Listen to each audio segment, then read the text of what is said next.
Setelah Ditian jatuh dalam kondisi sekarat, pasca melakukan baku hantam melawan Yu Hao dan diserang secara brutal oleh aliansi kerajaan Ryu yang dipimpin oleh Zhong Liwu. Zhong Liwu pun yang merasa tak puas melihat Ditian menghilang dari Lan, tanpa dari kelihatannya sosoknya kabur dalam kondisi sekaratnya, segera memerintahkan para anggota inti sektinya untuk mengikutinya melakukan pengejaran pada Ditian, sebab ia tahu Kang Naga itu kali ini terluka sangat parah. Dan seharusnya beliau melakukan pelarian ke wilayah hutan besar Bintang Do, sehingga membuatnya pun dengan cepat bangkit dari tempatnya saat ia memimpin sekelompok tuan jiwa jahat sekte roh sucinya untuk mengejar Ditian ke wilayah hutan besar Bintang Do.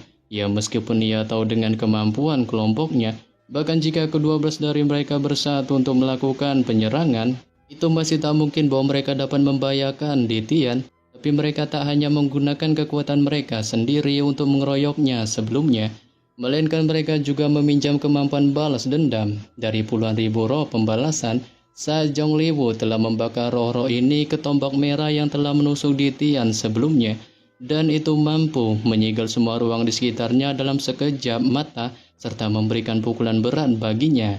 Dengan meskipun tombak itu tak dapat menembus tubuh Ditian sepenuhnya, nyatanya sebagian darinya telah berhasil menembus tubuhnya dan melepaskan dendam yang menakutkan ke dalam dirinya, memungkinkan pembalasan yang menakutkan itu akan mendatangkan malapetaka di dalam tubuhnya sampai itu sepenuhnya menyuramkannya. Sehingga inilah sebabnya mengapa Zhong Liwu sangat ingin memburunya, dikarenakan ia tahu jika kelompoknya benar-benar dapat menjatuhkan Ditian, dipastikan sekte roh sucinya akan benar-benar menjadi tak terkalahkan, maupun itu juga akan membuatnya mengambil alih kedudukan Ditian sebagai individu terkuat, ter-OP, terhebat di dunia penuh tipu-tipu ini. Oleh karenanya, setelah berakhirnya baku hantam dan menyaksikan adegan kaburnya Ditian yang dikejar kelompok Zhong Liwu, Yu Hao, Penatua Suan, dan yang lainnya pun akhirnya bisa menghela napas lega, sebab mereka tahu Dewa Binatang Roh Ditian akhirnya pergi menghilang dari wilayah akademi, serta sosoknya mungkin tak akan mengancam Yu Hao lagi untuk saat ini. Sebelum kemudian Penatua Suan pun segera muncul di samping Yu Hao dan mendukung tubuhnya yang kali ini tampak sedikit lemah pasca baku hantam melawan Ditian dengan lengannya, ketika ia mengerahkan kekuatan jiwanya serta membawanya kembali ke wilayah kota Shrek. Diikuti Yan Soje dan yang lainnya bergegas mengikuti di belakang dengan raut wajah heran, dikarenakan mereka tahu pertempuran yang baru saja terjadi memiliki begitu banyak kebrutalan terkesan sangat mengerikan, dan pada saat yang sama itu memungkinkan mereka untuk menyaksikan kemampuan menakutkan dari kerajaan Ryu, mengingat bahkan Ditian saja tak bisa menang atas sejumlah alat jiwa penyerangan yang terkait dengan kekuatan yang dimilikinya. Maupun selain itu, kerajaan Ryu juga mendapat dukungan dari sekte roh suci. Dengan si sekte itu dapat melukai Dewa Binatang Roh sekaligus memaksanya untuk kabur, memungkinkan itu mengakibatkan semua orang dari Akademi Shrek belum menemukan waktu untuk merayakan keberhasilan penerobosan dari Yu Hao sebelum mereka sekali lagi diliputi oleh ketakutan yang sedikit menghancurkan moral, sehingga setelah mengajak Yu Hao pergi ke wilayah kota Shrek, Penatua Suan pun secara langsung segera membawanya kembali ke pavilion Dewa Laut. Dan ketika mereka datang di hadapan sebuah pohon emas, Yu Hao pun berlutut di depannya sembari melontarkan serangkaian doa menyebutkan tentang rasa terima kasihnya pada gurunya yang telah membantunya dalam melakukan terobosan kultivasi sebelumnya, dan akhirnya juga membuatnya menuntaskan inti jiwa keduanya. Dengan ini pun membuatnya berjanji pada gurunya itu agar dapat yakin bahwa dirinya pasti akan melakukan yang terbaik untuk mempertahankan wilayah kota Shrek maupun menghentikan kerajaan Ryu dari tindakan brutalnya untuk menghancurkan akademi mereka. Menyebabkan Penatua Suan pun yang berdiri di samping melihatnya perlahan berbalik dan menyembunyikan wajahnya darinya di balik sedikit kesedihan yang ditunjukkannya, dikarenakan beliau secara alami tahu bahwa penatuamu kemungkinan tak akan dapat mendengar suara yang dilontarkan Yu Hao lagi, sehingga itu sama saja merupakan sebuah tindakan anomali terkesan dungu. Dengan setelah melihat Yu Hao memberi hormat kepada pohon emas dan berdiri kembali ke pavilion Dewa Laut bersamanya, Penatua Suan pun secara penisyirin menanyakan padanya mengenai gerangan kondisinya, mengingat meskipun ia tahu mereka sama-sama memiliki dua inti jiwa, nyatanya metode kultivasi Yu Hao kali ini sama sekali berbeda dari miliknya. maupun bahkan ia juga tak dapat menggunakan kekuatan jiwanya untuk melihat kondisi tubuhnya. Sayuo pun bilang bahwa kondisinya kali ini dalam keadaan baik-baik saja, dengan tubuhnya hanya sedikit terguncang setelah menerima pukulan dalam baku hantam melawan Ditian sebelumnya. Tapi untungnya kemampuan pemulihan tubuhnya tampaknya menjadi jauh lebih kuat daripada sebelumnya, memungkinkannya akan berada dalam kondisi baik-baik saja dalam waktu singkat. Yang hal ini pun lantas Penatua Suan mendengarnya menunjukkan pengertiannya dan mengucapkan selamat atas peningkatan kultivasinya, sebab beliau Toyo sekarang akhirnya memiliki inti jiwa keduanya. Dengan itu adalah inti jiwa kedua yang terbentuk dari teknik pelengkap Yin Yang, sehingga empuannya pun percaya bahwa pemuda dungu ini kemungkinan dapat melampauinya dalam waktu singkat, sekaligus menjadikannya guru jiwa nomor 1 di akademi yang mungkin memiliki kemampuan untuk menentang Dewa Binatang Roh, dikarenakan Ditian pasti akan datang lagi untuk mencari masalah setelah merasakan bahwa ia akan membuat terobosan. Saat untungnya mereka berhasil mengatasi serangannya sebelumnya, dan ia juga percaya bahwa Ditian kali ini mungkin juga berada dalam situasi yang sulit, didasari atas dirinya yang baru saja melihat sekelompok master jiwa jahat menuju ke arah wilayah hutan besar Bintang Do untuk memburunya, yang kali ini tampaknya menderita luka serius, dengan para penguasa jiwa jahat itu tak tahu apa yang sedang mereka hadapi, dan mereka pasti gila bahkan berpikir tentang memburu Dewa Binatang. Mengingat wilayah hutan besar Bintang Do tak hanya memiliki sosok Ditian saja, melainkan tempat itu juga merupakan rumah bagi binatang roh lainnya seperti Dewa Beruang dan banyak binatang jiwa kuat lainnya, memungkinkan para tuan jiwa jahat itu mungkin akan mendapatkan kesialan besar ketika mereka sampai di sana. Menyebabkan Yuwa pun yang mendengarnya juga membenarkannya, sebab ia merasa yakin para binatang roh di sana dapat bertahan melawan para tuan jiwa jahat itu, didasari atas kekuatan hebat yang dapat mereka peroleh sangat besar saat mereka pasti telah menyerap jiwa para prajurit yang terbantai oleh energi badas yang dilepaskan dalam pertempurannya dengan Ditian sebelumnya. Dan itulah sebabnya mereka bisa melukai sosoknya, sehingga dengan kekuatan yang mereka miliki sekarang, mereka dipastikan akan setara dengan beberapa dolo terkuat, serta ini mungkin membuat mereka meremehkan sejauh mana cedera yang kali ini telah dialami oleh Dewa Binatang Roh Ditian. Bahkan ia juga tahu serangan yang diluncurkan para tuan roh jiwa jahat sebelumnya berisikan kemampuan yang sangat kuat. Dengan itu berisi pembalasan puluhan ribu roh pembalas dan memiliki kekuatan penghancur yang luar binasa. Tapi penting juga untuk dicatat bahwa Ditian juga memiliki inti jiwa keseimbangan Yin Yang, memungkinkan dengan inti jiwa ini akan sulit baginya untuk mempertahankan luka berat di tubuhnya.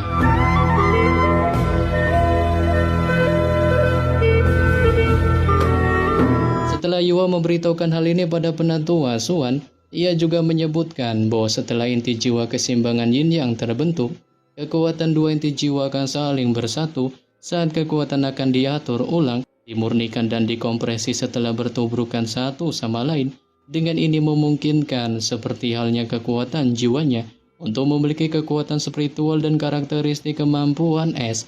Apalagi Yuwa juga memberitahukan pada Penatua Suan bahwa kekuatan jiwa baru yang dihasilkan oleh teknik pelengkap Yin Yang sangat tahan terhadap energi atau kekuatan tambahan dari luar, yang meskipun kemampuan balas dendam dari tombak kelompok sekte roh suci Zhongliwu sangat kuat, ia percaya kekuatan jiwa Ditian berisi energi Yin Yang keseimbangan yang pasti dikembangkannya selama bertahun-tahun, pasti akan dapat melarutkan energi balas dendam itu. Yang hal ini pun lantas membuat Penatua Suan mendengarnya, menunjukkan pemahamannya dan menghela napas tak berdaya, sebab beliau merasa sepertinya memang sangat tak mudah bagi para guru jiwa manapun di dunia penuh tipu-tipu ini untuk melawan Dewa Binatang Roh Ditian atau bahkan sekalipun mencoba untuk mengalahkannya. Dikarenakan sebagai contoh, Dewa Binatang pasti bisa melarikan diri tak peduli seberapa banyak insinyur jiwa yang dikirim untuk mengejarnya. Didasari atas dirinya tak ada yang bisa menahannya, dan jika ia pergi habis-habisan serta menyerang, dipastikan ia akan lebih menakutkan daripada pasukan insinyur jiwa manapun. Yang oleh karenanya setelah mendapatkan pemahaman dari Yu Hao, Penatua Suan pun yang merasa puas atas semua penjelasan darinya, menyuruhnya agar pergi dan merawat luka di tubuhnya, sementara ia akan terus mengawasinya didasari atas dirinya. yang harus menyimbangkan kekuatannya sekarang pasca ia membuat terobosan sebelumnya. Dan ia juga menyarankan Yu Hao agar mengundang Wutong untuk hadir di TKP-nya dikarenakan ia merasa mereka berdua mungkin bisa melawan Di Tian jika mereka kali ini terhubung bersama. Tapi di sini Yu Hao pun segera menyangkalnya, dikarenakan ia takut sekarang mungkin ada masalah dengan perpaduan jiwanya dengan Wutong setelah terobosannya. Saat kekuatan jiwanya telah berubah secara keseluruhan dan mungkin tak bisa lagi bergabung dengan kekuatan jiwanya. Tapi ia masih berpikir keterampilan fusi jiwa bela dirinya harus tetap dapat digunakan maupun jika Wutong ada di sekitarnya. Ia pikir mereka berdua harus bisa membela diri. Dengan sayangnya Mai biniknya itu kali ini tak ada di wilayah Akademi Shrek, melainkan ia telah mengirimnya untuk pergi ke wilayah Kekaisaran Doling guna membujuk semua orang di sana untuk tak mengirim pasukan mereka ke wilayah kota Shrek. Menyebabkan penatua Suan pun yang mendengarnya sontak terkejut dengan apa yang diungkapkan oleh Yu Hao, dikarenakan beliau merasa tindakannya itu terbilang cukup berani dan mungkin saja akan menjadi bumerang bagi akademi mereka, sehingga membuatnya secara heran mempertanyakan hal ini pada Yu Hao. Saat ini pun buat Yu Hao yang mendengarnya menyuruhnya untuk santuy, sebab ia merasa sangat jelas bahwa pertempuran kota Shrek mereka melawan kerajaan Ryu adalah jebakan. Dengan ia benar-benar tak ingin mereka jatuh ke dalam perangkap ini, dan pada saat yang sama, ia tahu tindakan yang dilakukannya ini tak akan dapat mengubah hasilnya. Mengingat Kekaisaran Doling dan Kekaisaran Bintang Luo tak akan dapat melewatkan kesempatan ini untuk bekerja sama dengan mereka untuk mengalahkan kerajaan Ryu. Tapi ia juga merasa dilema jika dua kekaisaran itu benar-benar datang dan membantu mereka. Dirinya takut kekaisaran mereka yang malah akan menjadi target penyerangan kerajaan Ryu. Ya meskipun ia tahu tindakannya ini sangat berani, nyatanya ia dapat mengatakan bahwa apa yang disarankannya sangat mungkin benar, sehingga setelah memberitahukan hal ini, Yu Hao pun meminta izin kepada penatua Suan untuk mengunjungi kamp militer kerajaan Ryu didasari atas dirinya yang ingin bertemu oleh permaisuri dewa perang, siapa lagi kalau bukan Joji. Dikarenakan ia merasa sangat heran dan tak percaya, hatinya masih dipenuhi ketakutan bahkan sampai saat ini karena ia takut kehilangan sosok Yu Hao maupun juga takut pada bayangan keterampilan jiwa ke-9 Wutong yang kali ini sepertinya telah ditarik, memungkinkannya akan kehilangan kesadarannya. Sebab bayangan itu telah menekan semua yang ada di sekitarnya ketika itu muncul. Saat itu lebih mudah dijelaskan untuk roh karena mereka berada dalam bentuk spiritualnya dan kekuatan asli mereka sudah lama hilang. Namun untungnya tak berselang lama, Wutong pun pelan telah membuka kembali matanya sekarang di balik lapisan cahaya kemasan bersinar di matanya. Saat ia juga segera berteriak memanggil nama Yu Hao dan berlari ke arahnya untuk memeluknya, sembari melepaskan jiwa bela dirinya untuk memeriksanya, menemukan bahwa cincin jiwanya yang ke-9 telah berubah menjadi abu-abu tanpa kehilangan auranya. Dengan ketika Wutong masih melakukan tindakannya ini, sang putri laut dan putrinya pun meninggalkan permukaan laut untuk terbang menuju ke arah TKP Yu Hao dan Wutong. Di balik permusuhan yang ditunjukkan, keduanya benar-benar hilang sekarang, serta yang tersisa hanyalah ekspresi penyesalan. Dan ketika tiba di sana, mereka pun segera membungkuk padanya dengan penuh hormat, sembari menyampaikan permintaan maaf pada mereka yang disebutnya sebagai utusan Dewa Laut atas perilaku barbar mereka sebelumnya. Saat Wutong pun yang mendengarnya menunjukkan sedikit amarahnya, dia merasa gedek atas tindakan keduanya yang berusaha sekarang melontarkan permohonan maafnya. Pasca sebelumnya terus menunjukkan permusuhan terhadap mereka, serta mencurigai mereka menyimpan niatan buruk. Yang bahkan permaisuri salju juga menunjukkan hal yang sama, dengan menyebutkan bahwa sudah terlambat bagi mereka untuk melontarkan permohonan maafnya, dan kemudian mengajak Wutong untuk bergegas pergi melupakan keduanya, sebab ia merasa jika dirinya belum melepaskan kemampuan Dewa Lautnya dalam pertarungan sebelumnya, kemungkinan besar mereka akan mokat dan menjadi santapan semua ikan di lautan.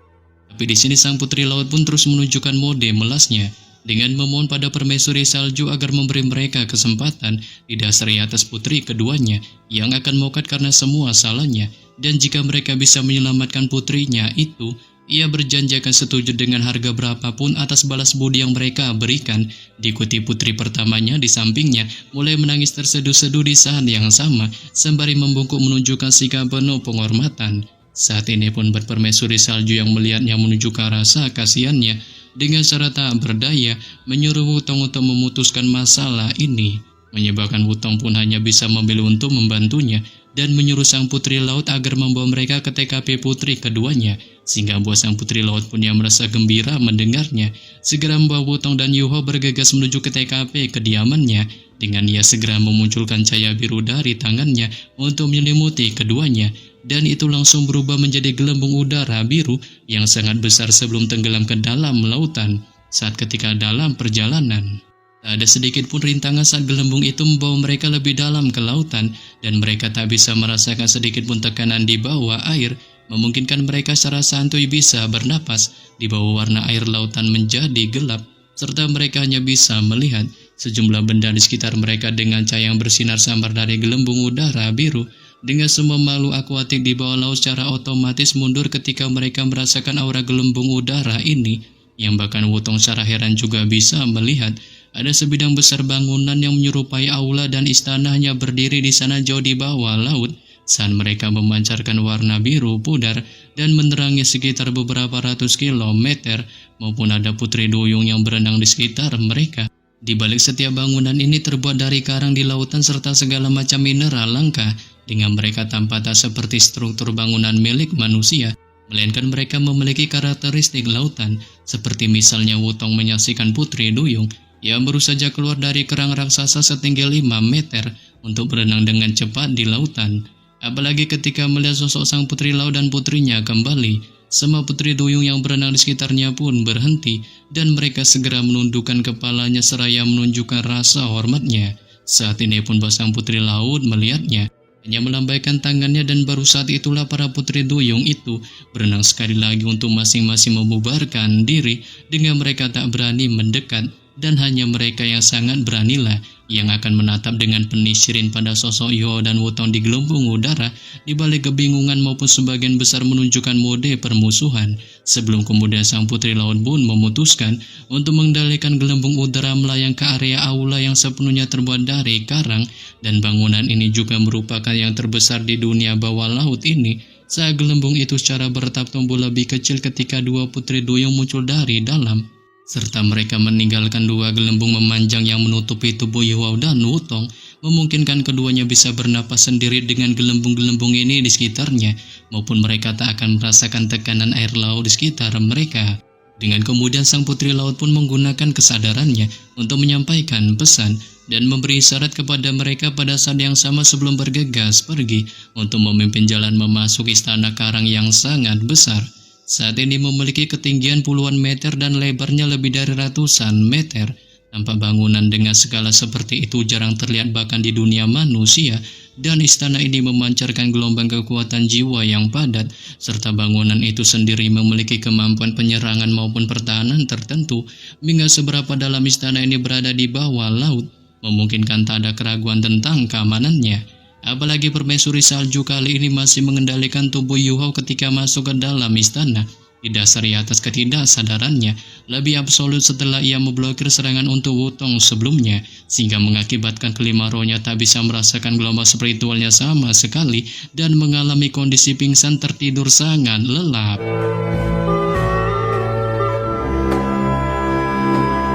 Setelah sang putri laut dan putri pertamanya membawa kelompok Yuho sampai ke daerah terdalam istana, mereka pun berhenti ketika mereka tiba di ruangan putih bersih yang seluruhnya dibangun dari karang. Dengan kedua putri duyung itu sudah diliputi oleh gelombang kesedihan pada saat ini, karena mereka dapat dengan jelas merasakan bahwa kekuatan hidup orang yang mereka cintai di dalamnya menjadi semakin lemah.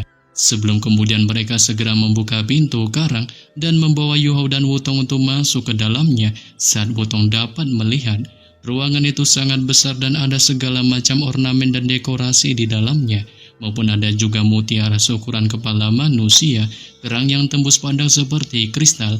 Tanpa setiap benda itu akan memerintahkan harga selangit di dunia manusia. Serta ada tempat tidur di tengah ruangan yang terlihat berwarna putih memancarkan aura giok. Dan ada sosok putri duyung muda terbaring di ranjang batu giok es ini. Tampak wajahnya sangat mirip dengan putri duyung pertama, kecuali ia sedikit lebih kecil dan lebih mungil. Dengan ia memiliki rambut biru yang mengalir panjang dan ekor emas, masih memancarkan kecantikan yang menakjubkan meskipun ia hanya terbaring di sana dalam kondisi tertidur lelap. tapi kekuatan hidupnya sangat lemah sehingga hampir tak terdeteksi. Di balik raut wajah pucatnya tampak dari kelihatannya, kehidupannya akan segera berakhir. Ya, bahkan kali ini sang putri laut dan putri pertamanya juga terus menangis terseduh-seduh saat air mata mutiara keduanya melayang di air dan memancarkan cahaya putih samar. Sebelum kemudian sang putri laut pun berlutut secara hormat ke arah Wutong dan melontarkan permohonannya agar menyelamatkan putrinya, sebab jika ia kali ini dapat menyelamatkan putrinya itu, dirinya berjanji akan memenuhi permintaan apapun yang diinginkannya, maupun juga bahkan bersedia membayar rasa tak hormat yang dilakukannya sebelumnya dengan nyawanya. Saat Wutong pun menunjukkan rasa canggungnya dengan menyebutkan bahwa dirinya bukan tak bisa untuk membantunya, tapi ia benar-benar memang tak memiliki kemampuan itu untuk melakukannya, melainkan itu hanya bisa dilakukan oleh Yu Hao ayangnya yang kali ini masih dalam kondisi pingsannya. Didasari atas dirinya yang tepar karena pertempuran yang baru saja dilakukan dengannya, memungkinkannya telah menghabiskan terlalu banyak kekuatan spiritual. Menyebabkan sang putri laut pun yang mendengarnya akhirnya mengerti bahwa ia adalah biang dari semua masalah ini dan berniat untuk menyembuhkan Yu Hao. Ia pun memiliki solusi untuk membangunkannya dengan kemudian mengangkat tangannya, melambaikannya di air laut. Saat mutiara emas yang telah dicurahkannya dari air matanya berkumpul di depannya sekali lagi, dan itu segera bersinar di bawah kendalinya lalu terbang ke arah Yu Hao mencoba untuk menyembuhkannya, sebab ia tahu air mata putri duyungnya adalah mutiara paling berharga di dunia penuh tipu-tipu ini. Ia mengandung energi spiritual murni dengan jika orang normal dapat memperoleh bahkan satu air mata saja, kecerdasan mereka akan ditingkatkan dan mereka akan menemukan umur panjang dari memelihara semangatnya. Apalagi sang putri laut adalah ratu putri duyung sekaligus pemimpin tertinggi lautan, dan mutiara emas seperti itu hanya muncul ketika ia berada dalam situasi sangat sedih, saat setiap mutiara emas merupakan bagian dari asal spiritualnya, dan mereka secara alami akan kembali ke tubuhnya jika mereka menghilang di air lautan. Dengan pada saat ini, ia langsung menyerahkan energi dalam air matanya kepada Yu Hao, sehingga dalam kata lain, ia menggabungkan bagian dari asal spiritualnya dengan dirinya. Ya, bahkan kali ini, cahaya kemasan samar juga berputar di sekitar Yu Hao saat mereka secara bertahap menyebar ke dalam tubuhnya. Saat aura spiritual Yu Hao segera menjadi padat, dan permaisuri salju juga melepaskan kendali atas tubuhnya, guna membiarkan Yu Hao menyerap kekuatan spiritual sang putri laut itu di gelembung udara, maupun membiarkan setiap mutiara emas mendarat di dahinya sebelum menghilang di dalamnya. Sehingga itu mengakibatkan mata takdirnya perlahan terbuka tanpa suara setelah beberapa saat, dan inti jiwanya yang tembus pandang jauh di dalam pupilnya berputar dengan cepat ketika menyerap asal spiritual sang putri laut yang luas dari mutiara emas itu. Dengan inti jiwa spiritualnya pada awalnya sedalam mungkin, dan segala sesuatu di sekitarnya seperti lubang hitam. Tapi setelah menyerap kekuatan spiritual itu, inti jiwa gelapnya perlahan-lahan dinodai dengan lapisan emas saat putarannya melambat. Di bawah auranya menjadi semakin stabil. Terlebih lagi, menumbuhkan inti jiwa adalah tugas yang paling sulit bagi tuan jiwa. Dan mengapa itu begitu sulit untuk ditingkatkan setelah menjadi seorang titel dolo? Sebab alasannya adalah karena titel dolo harus terus-menerus menggabungkan inti jiwanya jika ia ingin meningkatkan kultivasinya, dan ia harus meningkatkan kekuatan serta stabilitas inti jiwanya. Seberapa sulitkah itu? Ini adalah tugas yang tak bisa ditolong oleh kekuatan luar sama sekali dalam situasi tertentu. Dengan Yu Hao tampaknya telah diberkati oleh kesuramannya. Saat mengubah kualitas dasar inti jiwa melalui kultivasi adalah sangat sulit. Serta apa yang terjadi pada Yu Hao berarti inti jiwa Ro tak pada standar aslinya lagi dan sedang mengalami peningkatan pesat. Namun setelah cukup lama melakukan proses penyembuhan, sang putri laut pun akhirnya berhenti setelah 49 mutiara emas menyatu dengan Yu Hao. Di balik raut wajahnya menjadi semakin pucat maupun auranya jauh lebih lemah daripada sebelumnya.